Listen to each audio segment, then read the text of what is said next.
మందు రాయబడినవన్నీ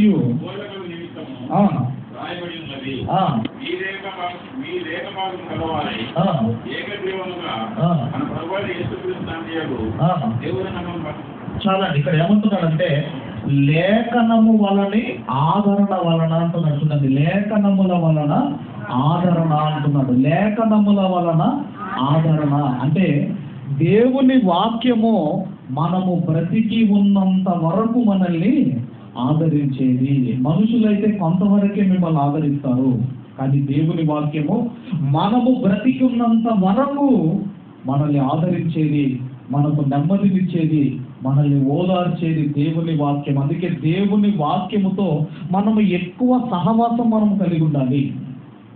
మీరు రోజు బైబిల్ చదువుతుంటే ఆ బైబిల్లో ఉన్న ఆ మాటలు మీకు ఆరోగ్యాన్ని ఇచ్చే మాటలు, మిమ్మల్ని పుష్టిగా ఉంచే మాటలు, మీకు నెమ్మదినిచ్చే మాటలు దేవుని వాక్యములో ఉన్నాయి. అయితే మనం ఏం ఆలోచిస్తున్నాము అంటే మంచివారు ఎందుకు తొందరగా మరణిస్తున్నారు? మరి వెనకాల ఉన్న ఆంతర్యం ఏంటి? ఎప్పుడు కూడా మంచి మైండ్ ఏంటంటే ఎప్పుడు కూడా ముందు అపార్థం చేసుకుంటాడు, ఆ తర్వాత అర్థం చేసుకుంటాడు. మనుషుల మైండ్ సెట్ ఏంటంటే ఎప్పుడు కూడా ముందు అపార్థం చేసుకుంటాడు, తర్వాత అర్థం చేసుకుంటాడు. ఏమన్నారంటే ఈ భూమి అంతా కూడా ఇలా ఉంది కదండి, ఇది ఎలా ఉందంటే భూమి ఒక టేబుల్ లాగా ఉంది, ఒక బల్ల పరుపు లాగా ఉంది అని ఫస్ట్ నమ్మారు. ఏమన్నమ్మని సైన్స్ ప్రపంచము ఫస్ట్ భూమి ఒక టేబుల్ లాగా ఉంది, ఒక బల్ల పరుపు లాగా ఉంది అని నమ్మారు. ఆ తర్వాత రాను రాను రాను రాను ఏమని నమ్మారంటే లేదు భూమి ఒక గోళాకారములో ఉంది, రౌండ్గా ఉంది భూమి అని నమ్మారు. అంటే ముందేం చేశారు? అపార్థం చేసుకున్నారు, ఆ తర్వాత అర్థం చేసుకున్నారు. తర్వాత మీరు ఆలోచన చేయగలిగితే తర్వాత ఏం నమ్మారంటే ఇదిగో సూర్యుడే భూమి చుట్టూ తిరుగుతున్నాడని ప్రారంభంలో నమ్మారు. సూర్యుడే భూమి చుట్టూ తిరుగుతున్నాడని ప్రారంభంలో నమ్మారు. ఆ తర్వాత రాను రాను లేదు ఇదిగో ఈ భూమే సూర్యుని చుట్టూ తిరుగుతుంది అని ఆ తర్వాత అర్థం చేసుకున్నారు. అంటే మనిషి ముందు ఏదైనా ముందు అపార్థం చేసుకుంటాడు, ఆ తర్వాత అర్థం చేసుకుంటాడు. ఆ తర్వాత చైనా దేశంలో ఏమని చేశారంటే ఎక్కడ పిచ్చుకలు కనిపించినా, స్పారోస్ అంటాం కదండి, స్పారోస్ ఒకప్పుడు ఉండేటివి. ఎప్పుడైతే ఈ సెల్ ఫోన్స్, ఎప్పుడైతే ఈ టవర్స్ ఎప్పుడైతే వచ్చాయో ఈ రేడియేషన్స్ కు తట్టుకోలేక ఈ స్పారోస్, ఈ పిచ్చుకలు అన్నీ కూడా చనిపోతున్నాయి, అంతరించిపోతున్నాయి. అయితే ఈ చైనా దేశం ఏం చేసిందంటే పిచ్చుకలు ఎక్కడ కనపడితే అక్కడ చంపేసేయండి అని ఒక ఆజ్ఞ జారీ చేసింది. ఎందుకయ్యా చంపేయమంటున్నారు అంటే మన పంట పొలాలను నాశనం చేస్తున్నాయి, మన గింజలను పాడు చేస్తున్నాయి, ఎక్కడ పిచ్చుకలు కనపడితే అక్కడ చంపేసేయండి అంటే కొన్ని వేల పిచ్చుకలు చంపేశారు.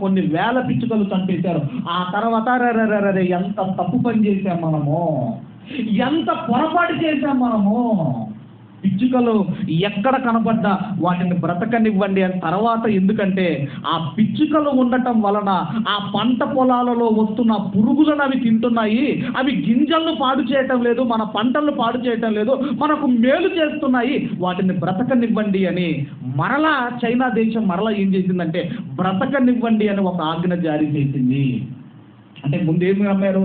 వాటి వల్ల ప్రమాదం ఉందని నమ్మారు, తర్వాత వాటి వల్ల మేలుందని అర్థం చేసుకున్నారు. అలాగే మీ అందరికీ తెలుసు అపెండిక్స్ నొప్పి వస్తుంది కదండి, 24 గంటల నొప్పి అంటారు కదా. అది వచ్చినప్పుడు ఏం చేస్తారు? అపెండిక్స్ నొప్పి వచ్చినప్పుడు ఏదైతే ఆ బ్యాక్టీరియా సోకిన పేగు ఏదైతే ఉంటుందో దాన్ని కట్ చేసేవారు. అవును కదండి, దాన్ని కట్ చేసేవారు.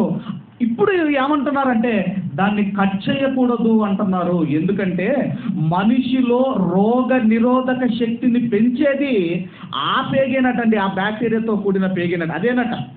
అది లేకపోతే మీకు రోగ నిరోధక శక్తి లేదు, మీకు ఇమ్యూనిటీ లేదు. కాబట్టి ఇప్పుడేమంటున్నారంటే వైద్యులు అవసరమైతే దాన్ని బాగు చేయండి, దానికి మెడిసిన్ ఇవ్వండి, దాన్ని బాగు చేయండి తప్ప దాన్ని మీరు కట్ చేయకండి అని చెబుతున్నారు.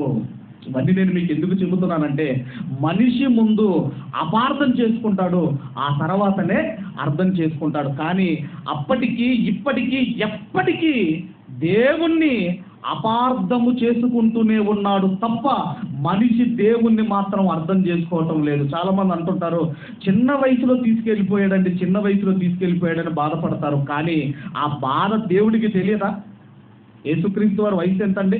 30 సంవత్సరాలు, 33 సంవత్సరాలు. అప్పుడు ఆయనను శిలువకు అప్పగించి క్రూరముగా కొడుతుంటే, ఆయనకు ముళ్ళ కిరీటము పెట్టి ఆయనను చంపుతుంటే, బల్లెము పోటుతో ఆయనను పొడుస్తుంటే, ఇవన్నీ కూడా మరి తన ప్రియ కుమారునికి జరుగుతుంటే, ఒక యవ్వన కాలములో తన జనదైక కుమారుడు చనిపోతే ఆ బాధ దేవుడికి తెలియదా?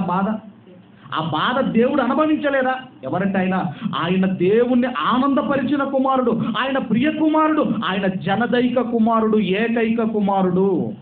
కాబట్టి మనం ఆలోచన చేయగలిగితే ఏదైనా ముందు మనిషి అపార్థం చేసుకుంటాడో ఆ తర్వాత అర్థం చేసుకుంటాడు. ఇప్పుడు ఒక చిన్న ఎగ్జాంపుల్ మీరు ఆలోచన చేయగలిగితే, ఒక మల్లెపువ్వు ఉందండి, చెట్టుకు మల్లెపువ్వు ఉందనుకోండి, చెట్టుకి మల్లెపువ్వు ఉందనుకోండి. ఇప్పుడు ఈ మల్లెపువ్వు చెట్టు మీద నుంచి మనం తెంపాం. ఇప్పుడు మల్లె పువ్వును చెట్టు మీద నుంచి తెంపిన తర్వాత దాని స్మెల్ ఎన్ని గంటలు ఉంటుంది?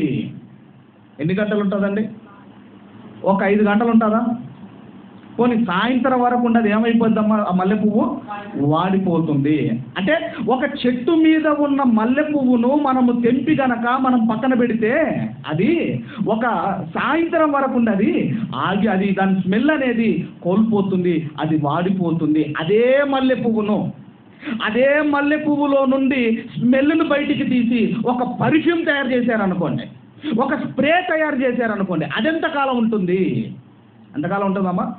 మీరు వాడినంత కాలం అది ఆ స్మెల్ ఇస్తూనే ఉంటుంది. ఇది మీకు అర్థమైతే. అలాగే యాపిల్ ఉంది. ఇప్పుడు యాపిల్లో టేస్ట్ ఉంటుంది కదా, యాపిల్ ఉంది. ఇప్పుడు యాపిల్ని కనుక మీరు కట్ చేసి పక్కన పెట్టారనుకోండి, ఏమైందమ్మా? అది నల్లగా అయిపోయింది. అదే యాపిల్లో కనుక కొన్ని నీళ్లు పోసి, కొన్ని గోరువెచ్చని నీళ్లు పోసి అది ఒక 3, 4, ఒక 5, 6 నెలలు కనుక మీరు పక్కన పెట్టారనుకోండి, అది ఏమవుతుందంటే ఒక వెనిగర్గా తయారవుతుంది. అది ఏమవుతుంది? అది వెనిగర్గా తయారవుతుంది. ఇప్పుడు ఈ వెనిగర్ ఎంతకాలం ఉంటుంది మీరు ఆలోచించండి.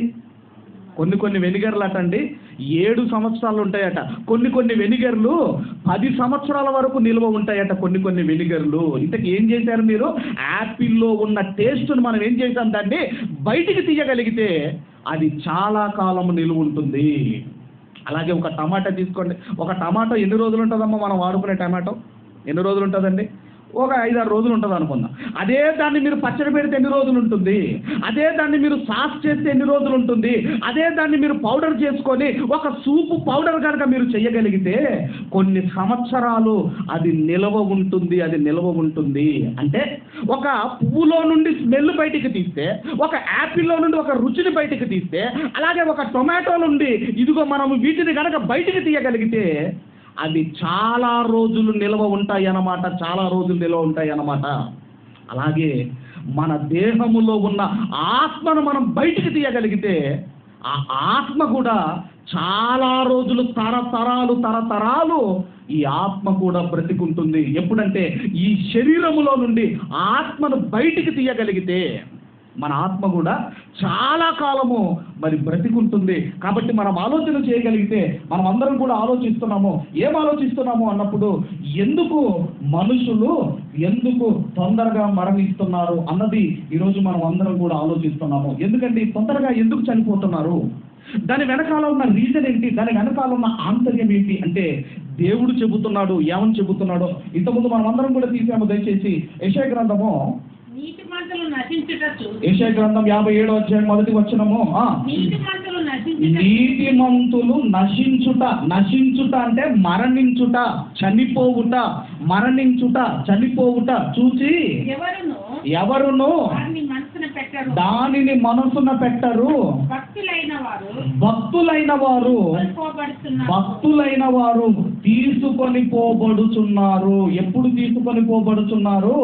పుట్టినప్పుడే పోతున్నాడేమో, 2 సంవత్సరాలకు పోతున్నాడేమో, 5 సంవత్సరాలకు పోతున్నాడేమో, 15 సంవత్సరాలు, 20, 30 ఇలా చిన్న వయసులోనే వెళ్ళిపోతున్నాడు. భక్తులైన వారు తీసుకొని పోబడుచున్నారు. ఎందుకు భక్తులను దేవుడు తీసుకొని వెళుతున్నాడు? ఎందుకు చిన్న వయసులోనే దేవుడు తీసుకొని వెళ్ళిపోతున్నాడు అంటే అక్కడ దేవుడు కారణం చెబుతున్నాడు. ఏంటంటే అది కీడు చూడకుండా ఎందుకు చిన్న వయసులో ఎందుకు తీసుకొని పోతున్నాడు అంటే ఏదో అతి పెద్ద కీడు అతనికి రాబోతుంది. అది మనకు తెలియదు. అది ఎందుకంటే భవిష్యత్తు తెలిసిన దేవుడు, మనందరి భవిష్యత్తు తెలిసిన దేవుడు. మనకి ఏమి కీడు రాబోతుందో నాకు తెలుసా, మీకు తెలుసా? అంటే ఏదో కీడు రాబోతుంది ఇతనికి అని అతన్ని ఏం చేస్తున్నాడంటే చిన్న వయసులోనే తక్కువ వయసులోనే అతన్ని తీసుకొని వెళ్ళిపోతున్నాడట. చదవమ్మా. కీడును చూడకుండా నీతి మనుషులు కొనిపోబడుతున్నారని ఎవరికి తోచదు. అంటే ఒక వ్యక్తి తొందరగా చనిపోతున్నాడు అంటే దానికి కారణం ఏంటంటే అతని మీదికి ఏదో కీడు రాబోతుంది, అతని మీదికి ఏదో ప్రమాదము రాబోతుంది. అందుకే ఇదిగో దేవుడు ఆ కీడు అతన్ని చూడకుండా అతన్ని తీసుకొని వెళ్ళిపోయాడు అని మనం అర్థం చేసుకోవాలి. తర్వాత ఏం జరుగుతుందో చూడగలిగితే 2వ వచనం కూడా మీరు చూడగలిగితే, వాడు విశ్రాంతిలో ప్రవేశించుచున్నాడు.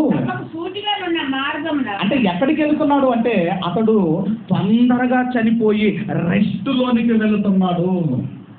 అతడు కీడు చూడకుండా తొందరగా చనిపోయి అతను విశ్రాంతిలోనికి వెళుతున్నాడు. తమకు సూటిగానున్న మార్గమున నడుచుచున్నవారు తమ పడకల మీద పరుండి విశ్రమించుచున్నారు. నేను మరి ఒక ప్రాంతానికి వెళ్ళినప్పుడు వాక్యం చెప్పడానికి వెళ్ళినప్పుడు అక్కడ కొంత టైం ఉంటే ఒక ఇంటికి తీసుకొని వెళ్ళారు. ఒక బాబు ఫోటోకి, చిన్న బాబు ఫోటోకి దండేసేసరికి నేను అడిగాను, ఏమైందంటే నేను అడిగితే అక్కడ ఉన్న తల్లి చెప్పిన మాట ఏంటంటే, అయ్యా నేను నా పనిలో ఉన్నప్పుడు మరి వాడు ఎప్పుడు బయటికి వెళ్ళాడేమో, వాడు ఆడుకుంటూ అంబాడుకుంటూ వెళ్ళిపోయి అక్కడున్న నీళ్ళ తొట్టిలో, నీళ్ళ సంపులో పడిపోయాడు. మేము కూడా చూసుకోలేదు. ఆ తర్వాత వాడు కొంత టైంకి వాడు పైకి తేలాడు. అప్పుడు మాకు తెలిసిందయ్యా ఇలా చనిపోయాడని ఒక తల్లి చెబుతా ఉంది. ఇప్పుడు ఇలాంటివి జరిగినప్పుడు అక్కడ ఎలా ఏడుస్తారంటే మీరు ఆలోచించండి. అసలు దేవుడికి ఏమి దయ లేదు, దేవునికి ఏమి జాలి లేదు, దేవునికి ఏమి కరుణ, ఇవి అసలు ఏమి లేవని అక్కడికి వచ్చి ఏడుస్తూ ఉంటారు. అవును, మరి మనమే చెప్పాలి దేవుని ఆ దయ, ఈ జాలి గురించి. ఎందుకంటే ఆదివారం వచ్చిందంటే మనం మాంసం తినమమ్మా. ఎన్ని కోళ్ళు చంపటం లేదు మనం. ఆదివారం వచ్చిందంటే ఎన్ని మేకలు చంపటం లేదు మనం. ఆదివారం వచ్చిందంటే ఎన్ని చేపలు చంపటం లేదు. మళ్ళీ పైకి దయ గురించి మాట్లాడేది ఎవరు? ఇంట్లో దోమ గుట్టొద్దని కూడా మనం ఆలోచన పెట్టుకుంటున్నామే. ఇంతకు దయ గురించి మాట్లాడేది ఎవరండి? దయ గురించి మళ్ళీ దేవునికి దయ లేదని మాట్లాడుతూ ఉంటారు. చిన్న వయసులోనే తీసుకొని వెళ్ళిపోయాడండి. ఆ దేవుడికి ఏమైనా జాలి దయ ఏమైనా ఉందా అని మాట్లాడుతూ ఉంటారు. కానీ మీరు ఆలోచన చేయగలిగితే ఆ సంవత్సరం ఏంటంటే 1893 1893 సంవత్సరంలో ఒక బాబు, ఒక 4 సంవత్సరాల వాడు చెరువులో పడి కొట్టుకుంటున్నాడు. వాడికి ఈత రాక చెరువులో పడి కొట్టుకుంటుంటే ఒక పాస్టర్ గారు వెళ్ళి కాపాడాడు అబ్బాయిని. ఆ చెరువులో కొట్టుకుంటున్న అబ్బాయిని వెళ్ళి కాపాడాడు. 1942 సంవత్సరంలో వాడే ప్రపంచ నియంత ఆల్ఫ్రెడ్ హిట్లర్గా మారాడు. వాడి పేరేంటి? హిట్లర్ అంటే సినిమా పేరు అనుకున్నారు. హిట్లర్ అంటే తెలుసు కదమ్మా. హిట్లర్ అంటే జర్మనీ నియంత. వాడు ఎంత భయంకరుడు, ఎంత క్రూరుడు అంటే సుమారుగా 2 కోట్ల ఆడవాళ్ళ యొక్క స్తనములు ఖడ్గముతో తెగనరికిన వాడు హిట్లర్ అనేవాడు. బ్రతికుండగా పురుషుల యొక్క మర్మాంగాలను కోసి తెగనరికిన వాడు హిట్లర్ అనేవాడు. పసిపిల్లలను బండకేసి కొట్టి చంపినవాడు హిట్లర్ అనేవాడు. ఏం చేశాడంటే ఈ యూదులను మీరు ఆలోచన చేయగలిగితే యూదులందరినీ కూడా ఒక గ్యాస్ ఛాంబర్లోనికి తీసుకెళ్లి ఊపిరి ఆడకుండా ఉక్కిరి బిక్కిరయ్యేటట్టుగా చంపినవాడు హిట్లర్ అనేవాడు. ఇప్పుడు వీడు ఇంత క్రూరంగా చేస్తుంటే అప్పుడేమంటారు మీరు ఆలోచించండి. మనం ఆలోచించండి. వీడు ఆ చెరువులో కూడా అప్పుడే అట్నుంచి కొట్టుకొని పోయి ఉంటే వీడు ఈ బాగుండేది. అసలు ఈ దరిద్రం అనేది మనకు ఉండేది కాదు. అసలు వీడు ఎందుకు బ్రతికున్నాడు అని ఎప్పుడు అనుకుంటాం మనము? వాడంత క్రూరుడుగా, అంత భయంకరుడుగా మారిన తర్వాత మనం అనుకుంటాము. అవునా కదా? అలాగే ఇక్కడ కూడా మనం ఆలోచన చేయగలిగితే, ఇక్కడ కూడా మనం చూడగలిగితే, ఒక వ్యక్తి తొందరగా మరణించాడు అంటే రెండు కారణాలు. ఒకటి ఏంటంటే, అతని మీదకి ఏదో కీడు రాబోతుంది, ఆ కీడు తప్పించుకోవడానికి తొందరగా మరణించాడు. లేదు అంటే అతను ఇదిగో ఒక దుర్మార్గుడిగా అతను మారబోతున్నాడు. ఈ రెండు కారణాలు ఎప్పుడు కూడా మనం గుర్తుంచుకోవాలి. ఇది మనం అర్థం చేసుకోవాలంటే అంటే ఒక వ్యక్తి తొందరగా మరణిస్తున్నాడు అంటే అతని మీదికి ఏదో కీడు రాబోతుంది, అది చూడకుండా అతను తొందరగా మరణించాడు అని మనకు అర్థం కావాలి. రెండవది ఏంటంటే, అతడు దుర్మార్గుడిగా మారకుండా ఉండడానికి అతను తొందరగా మరణిస్తున్నాడు. ఈ రెండు కారణాలతో ఒక మనిషి తొందరగా మరణిస్తాడు. ఇది ఎంతవరకు అని మీరు ఆలోచన చేయగలిగితే, దానికి బైబిల్ గ్రంథంలో చాలా దానికి ఎగ్జాంపుల్స్ ఉన్నాయి. మన సమయాన్ని బట్టి, సందర్భాన్ని బట్టి కొన్ని మీకు తెలియజేసి ముగించాలని ఆశపడుతున్నాను. మరి అది రాజుల కాలము. అందరం కూడా రాజుల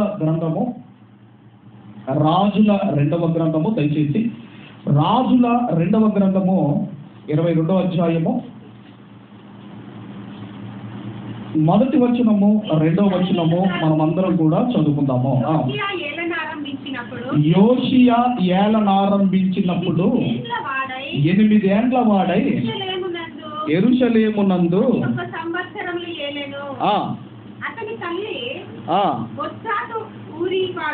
31 సంవత్సరములు ఏలెను. చదవమ్మా.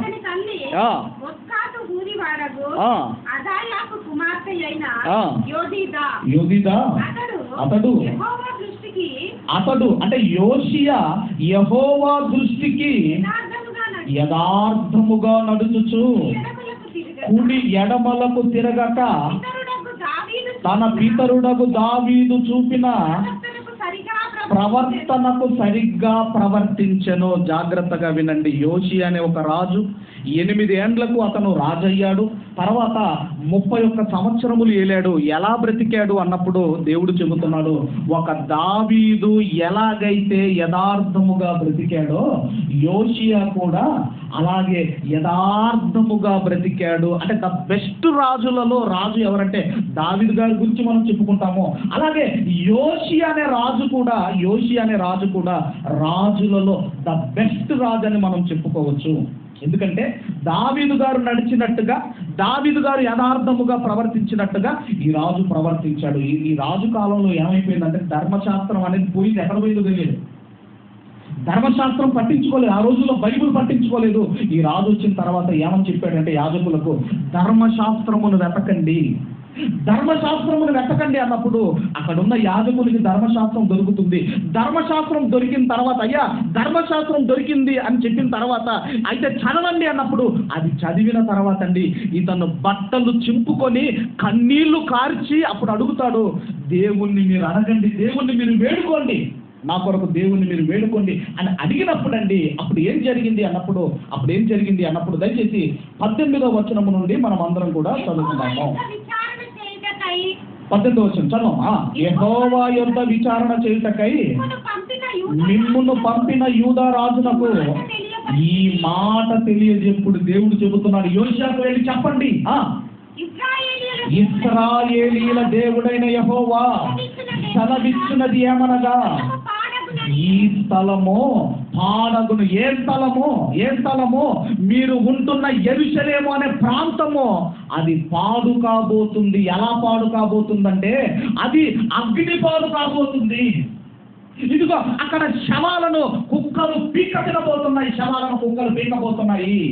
ఈ ప్రాంతము పాడు కాబోతుంది. యోషియా చదవమా. దాని కాపురస్తులు దూషణాస్పదులగుదురనియు నేను చెప్పిన మాటలను నీవు ఆలకించి మెత్తని మనసు కలిగి యెహోవా సన్నిధిని దీనత్వము ధరించి నీ బట్టలు చింపుకొని నా సన్నిధిని కన్నీళ్లు రాల్చితివి కనుక నీవు చేయు మనవి నేను అంగీకరించి ఉన్నాను. యోషియా, ఇదిగో నీ ఉంటున్న ప్రాంతములో ఒక పెద్ద ప్రమాదము రాబోతుంది. కీడు రాబోతుంది, కీడు రాబోతుంది, కీడు రాబోతుంది, యోషియా ఒక కీడు రాబోతుంది అని చెప్పి 20వ వచనానికి వచ్చేసరికి ఏమంటున్నాడు అంటే 20వ వచనం, నేను నిన్ను నీ పితరుల యొద్దకు చేర్చుదును, నేను నిన్ను నీ పితరుల యొద్దకు చేర్చుదును అంటే దాని అర్థం ఏంటంటే నీవు చనిపోతావు, నీ లైఫ్ క్లోజ్ కాబోతుంది యోషియా. నేను నిన్ను నీ పితరుల యొద్దకు నేను చేర్చబోతున్నాను. అయితే నేను చేసే ఒక పని ఉంది, నేను చెయ్యబోయే ఒక కార్యం ఉంది. అది నువ్వుండగా నేను చెయ్యలేను, నువ్వుండగా నేను చెయ్యలేను. మీరు మనం అందరం చూస్తూనే ఉంటాం కదండి. ఎవరైనా తల్లి ఇంట్లో ఉన్నప్పుడు ఆ కూతురు తల్లి ఇంట్లో ఉన్నప్పుడు ఎవరైనా బాగా తాగేసి కూతురును పాడు చేయడానికి వచ్చినప్పుడు ఆ తల్లి పోరాడి ఏం చేస్తుందంటే కూతుర్ని ఒక రూమ్లో పెట్టేసి డోర్ వేసేసి ఆ తర్వాత నా కూతురునే చేస్తామని చంపేస్తూ ఉంటాం. కొన్ని జరుగుతూ ఉంటాయి అలా. ఎందుకు తల్లి కూతురును ఎందుకు రూమ్లో బంధించింది అంటే ఈ దారుణాన్ని నా కూతురు చూడకూడదు, అన్నది ఎంత నిజమో దేవుడు కూడా ఒక ప్రమాదం, ఒక కీడు రాబోతుంది యెరూషలేము ప్రాంతం మీదకి యోషియా. ఆ ప్రమాదములో, ఆ కీడులో నువ్వు ఉండకూడదు. నేను నిన్ను ఇదిగో నీ పితరుల యొద్దకు నేను చేర్చబోతున్నాను, నువ్వు చనిపోతావు, నీ లైఫ్ క్లోజ్ కాబోతుంది యోషియా అని చెబుతూ తర్వాత ఏమన్నా చదవమ్మా, నీవు నెమ్మది నొందిన వాడవై సమాధికి చేర్చబడుదువు, నేను ఈ స్థలము మీదికి రప్పించబోవు కీడు నీవు నీ కన్నులతో చూడనే చూడవు, ఇదే యెహోవా వాక్కు. అంతట వారు ఈ వర్తమానమును రాజు వద్దకు తెచ్చిరి. అంటే ఏదో కీడు రాబోతుంది, ఆ కీడు నువ్వు చూడకూడదు, నువ్వు చూడటం నాకు ఇష్టం లేదు యోషియా, నువ్వు నా కుమారుడవు, నా కొరకు యథార్థముగా బ్రతుకుతున్న వాడవు, ఆ కీడు వచ్చినప్పుడు నువ్వు ఉండటం నాకు ఇష్టము లేదు అని ఏం చేశాడంటే అతన్ని చంపి అతను చనిపోయాడు. అతని జీవితము ఇక నీవు పితరుల యొద్దకు చేర్చబడుదువు. ఎందుకంటే ఆ కీడులో ఇతను ఉండకూడదు. ఇతను ఎప్పుడు చనిపోయాడంటే క్రీస్తు శకం అంటే క్రీస్తుకు పూర్వము 601లో చనిపోయాడు. క్రీస్తుకు పూర్వము సుమారుగా 604లో బబులోను రాజు నెబుకద్నెజరు యెరూషలేము ప్రాంతం మీదకి వచ్చాడు. ఈయన చనిపోయింది ఎప్పుడండి? సుమారుగా క్రీస్తుకు పూర్వము 601లో ఇతను చనిపోయాడు. ఆ తర్వాత 3 సంవత్సరాల తర్వాత నెబుకద్నెజరు రాజు యెరూషలేము మీదకి దండెత్తి వచ్చాడు. అది కూడా మీరు చూడగలిగితే రాజుల 2వ గ్రంథం 25వ అధ్యాయానికి రండి దయచేసి. త్వరగా కన్క్లూజన్లోకి వచ్చాము. 25వ అధ్యాయము 8వ వచనాన్ని మనం చదువుకుందాము. మరియు బబులోను రాజైన నెబుకద్నెజరు ఏలుబడిలో 19వ సంవత్సరమందు 5వ నెల 7వ దినమున రాజదేహ సంరక్షకులు అధిపతియు బబులోను రాజు సేవకుడగు నెబూజరదాను యెరూషలేమునకు వచ్చాడు. బబులోను రాజు వచ్చాడు. ఒక క్రూర ముఖం, ఇది ఎవడంటే జాలి, దయ, కరుణ, కటాక్షము లేనివాడు. ఏం చేశాడు? పోనీ వచ్చి ఏం చేశాడు? 7వ వచనం చదవండి. సిద్కియా చూచుచుండగా వారు అతని కుమారులను చంపించి సిద్కియా కనులు ఊడదీయించి ఇత్తడి సంఖ్యలతో అతన్ని బంధించి బబులోను పట్టణమునకు తీసుకొని పోయిరి. ఏం చేశాడు అంటే తన కండ్ల ముందే తన సొంత కుమారులను చంపించాడు. ఆ ఎర్రని కడ్డీలు ఐరన్ కడ్డీలు ఎర్రగా కాల్చి కన్నుల్లో గుచ్చి గుడ్లు బయటికి తీశాడు నెబుకద్నెజరు రాజు. అతను ఎవరి కళ్ళు పోవాలో తెలుసా? ఈ ప్రమాదం ఎవరికి రావాలో తెలుసా? యాక్చువల్గా యోషియాకు జరగాలి ప్రమాదము. ఎవరికి జరగాలండి? యోషియాకు జరగాలి ప్రమాదము. కానీ కుమారుడా, నువ్వు నాకు ఇష్టానుసారుడవు, ఇదిగో నీవు నాకు నచ్చింది నీ ప్రవర్తన గనక నీవు ఈ కీడు చూడకుండా నువ్వు కన్నుమైనవు, నువ్వు నిద్రలోనికి జారు. ఎందుకంటే ఈ కీడు నువ్వు చూడకూడదు. ఒకవేళ యోషియా బ్రతికి ఉంటే ఆ కీడనేది యోషియా మీదికి వచ్చేది. అందుకే దేవుడు ఏం చేశాడంటే, నాన్న నువ్వు నిద్రపో, నువ్వు రెస్టులోనికి వెళ్ళు అని ఆయన జీవితము క్లోజ్ అయిపోయింది. ఆ ప్రమాదం, ఆ కీడు ఎవరి మీదకి వచ్చిందంటే, ఇదిగో సిద్కియా మీదకి వచ్చింది. ఇదంతా నేను మీకు ఎందుకు చెబుతున్నాను అన్నప్పుడు, ఒక మనిషి తొందరగా చనిపోయాడు అంటే అతని మీదికి ఏదో కీడు రాబోతుంది. ఆ కీడు నుంచి తప్పించడానికి దేవుడు అతన్ని తొందరగా తీసుకొని వెళ్ళిపోతున్నాడు. ఎర్రని ఐరన్ బార్స్ కాల్చి కండల్లో గుచ్చి గుడ్లు బయటికి తీస్తే అది ఎలా ఉంటుంది మీరు ఆలోచించండి. అది ఎంత భయంకరంగా ఉంటుంది మీరు ఆలోచించండి. దొరికినోన్ని దొరికినట్టే చంపాడు. మొత్తం యెరూషలేము పట్టణాన్ని మొత్తం తగలబెట్టేశాడు. అక్కడ శవాలన్నిటిని కుక్కలు పీక్కొని తింటున్నాయి. మొత్తము ఒక పాడు శవాల దిబ్బగా యెరూషలేము ప్రాంతం మారిపోయింది. యోషియా, కీడు రాబోతుంది, నువ్వు ఉండకూడదు నాన్న, నువ్వు నిద్రపో, ఇదిగో నువ్వు కన్నులు మూయి, నువ్వు రెస్ట్ తీసుకో. కాబట్టి మనం ఆలోచన చేయగలిగితే, భవిష్యత్తు తెలిసిన దేవుడు కీడు రాకుండానే మనుషులను తొందరగా తీసుకొని వెళ్తున్నాడు. త్వరగా ఇంకో సందర్భం కూడా త్వరగా చూసుకుందాం. రాజుల మొదటి గ్రంథము 14వ అధ్యాయం 14వ అధ్యాయం 9వ వచనం చదువుకుందాం త్వరగా. రాజుల మొదటి గ్రంథము 14:9. నీకంటే ముందుగా ఉండిన వారందరికంటేనో అధికముగా కీడు చేసి ఉన్నావు. నన్ను బొత్తిగా విసర్జించి ఇతర దేవతలను పోత విగ్రహములను పెట్టుకొని నాకు కోపము పుట్టించి ఉన్నావు. కాబట్టి యెరోబాము సంతతి వారి మీదికి నేను కీడు రప్పించుచు ఇశ్రాయేలు వారిలో అల్పులు గాని ధనులు గాని లేకుండా మగవారందరినీ యెరోబాము వంశము నుండి నిర్మూలన చేసి పెంటంతయు పోవునట్లుగా ఒకడు అవతలకు దానిని ఊడ్చివేసినట్లు యెరోబాము సంతతిలో శేషించిన వారిని నేను ఊడ్చివేయుదును. ఒక పెంటను ఎలాగైతే మనం ఊడ్చేస్తామో, ఈ యెరోబాము అనేటోడు మన అందరికీ తెలుసు కదండి. నేను ఎప్పటికీ చెబుతూ ఉంటాను. ఈ ఐక్యరాజ్యంగా ఉన్నప్పుడు ఇతను ఏం చేశాడు అన్నప్పుడు, ఐక్యరాజ్యంగా ఉన్నప్పుడు ఇతను మరి సొలొమోను గారి దగ్గర ఒక దాసుడు, యెరోబాము అనేవాడు. సొలొమోను గారి దగ్గర ఒక పనివాడికి దేవుడు ఏం చేశాడు అంటే 10 గోత్రాలనిచ్చి ఒక రాజుగా చేస్తే, ఇతను చేసిన ఒక దౌర్భాగ్యమైన పని ఏంటంటే, 2 పోత పోసిన విగ్రహములను చేయించి ఒకటి దాను దగ్గర ఒకటి బేతేలు దగ్గర పెట్టి, మిమ్మల్ని ఐగుప్తులో నుండి తీసుకువచ్చిన దేవుడైన యెహోవా ఇదే అని దాన్ని ఇదిగో మొక్కేటట్లు చేసి ప్రజలను పాపం వైపు తిప్పినవాడు భయంకరుడు. ఆ తర్వాత దేవుడు అంటున్నాడు, అతని కుటుంబం మీదికి కీడు రాబోతుంది. భయంకరమైన పాపములోనికి దించిన ఎక్కడ దేవుడు మాట్లాడినా ఈ యెరోబామును ముందు పెట్టి దేవుడు మాట్లాడతాడు. తర్వాత ఏం జరిగింది? కీడు రాబోతుంది అని చెప్పాడు కదండి. తర్వాత ఏం జరిగిందని మీరు చూడగలిగితే 11 పట్టణమందు యెరోబాము సంబంధులలో మరణమగు వారిని కుక్కలు తినును, బయట భూమిలో మరణమగు వారిని ఆకాశ పక్షులు తినును. యెహోవా మాట ఇచ్చి ఉన్నాడు. ఆ కీడు ఎలా రాబోతుందంటే, మరణమైన వారిని కుక్కలు తింటాయట, బయట ఉన్న వారిని ఇదిగో పక్షులు పీక్కొని తింటాయి. ఇంత భయంకరమైన కీడు ఇదిగో యెరోబాము మీదకి రాబోతుంది, వాళ్ళ కుటుంబం మీదకి రాబోతుంది. అయితే దేవుడు ఏం చేశాడు అన్నప్పుడు అండి, చదవండి అమ్మా.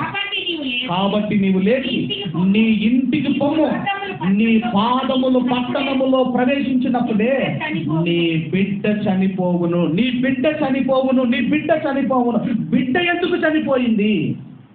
బిడ్డ ఎందుకు చనిపోయిందంటే, ఆ బిడ్డ మీదకి కీడు రావద్దు. ఆ బిడ్డ యొక్క దేహమును ఇదిగో కుక్కలు పీక్క తినకూడదు. ఆ బిడ్డ యొక్క దేహమును పక్షులు తినకూడదు. ఈ కీడు ఆ బిడ్డ మీదకి రాకుండా ఉండాలి అంటే ఆ బిడ్డ చనిపోవాలి. అందుకేనండి, ఆ బిడ్డను ఎందుకు నువ్వు పట్టణములో అడుగు పెట్టగానే నీ బిడ్డ చనిపోవును అంటే, ఆనాడు మీరు ఆలోచన చేయగలిగితే, ఒక బిడ్డ కీడు చూడకుండా ఉండాలి అంటే బిడ్డ చనిపోవాలి.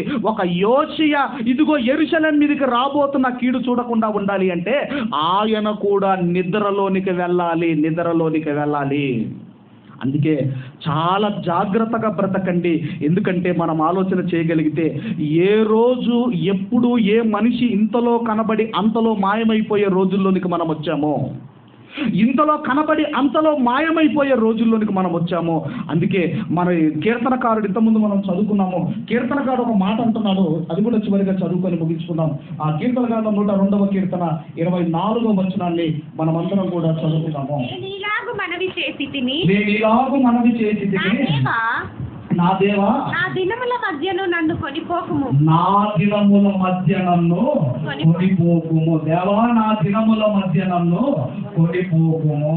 అంటే దినముల మధ్యలో పోయే ప్రమాదం ఉంది. అందుకే దేవుడు అంటున్నాడు, మీరు మారండి, మీ బ్రతుకు మార్చుకోండి, మీ జీవితాలు మార్చుకోండి. ఎందుకంటే ఈరోజు ఇంటిలో నుండి బయటికి వెళ్ళిన వ్యక్తి మరలా ఇంటికి వచ్చే రోజులు లేవు.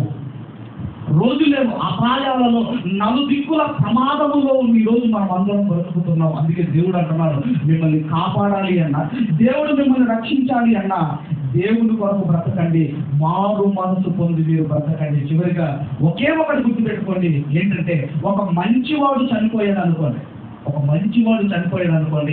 దేవుడు నిద్రపుచ్చాడు అని దాని అర్థము. ఒక చెడ్డవాడు చనిపోయాడు అనుకోండి, దేవుడు లేపేశాడు అని అర్థము. కాబట్టి ఇది మీ మనసులో ఉంచుకోవాలని కోరుకుంటూ ఈ నా మాటలు వదిలిస్తున్నాను. దేవుడు మనందరినీ దీవించి ఆశీర్వదించును గాక. ఆమె దయచేసి అందరము తలలు పంచుకుందాం. ఈ వార్తలు మనలో ఫలించినట్లు మన మధ్యలో ఉన్న శ్రీమతి విజయమ్మ, శ్యామలరావు అమ్మగారు మరి మనల్ని ప్రార్థనలు నడిపించవలసిందిగా మరి సమయం.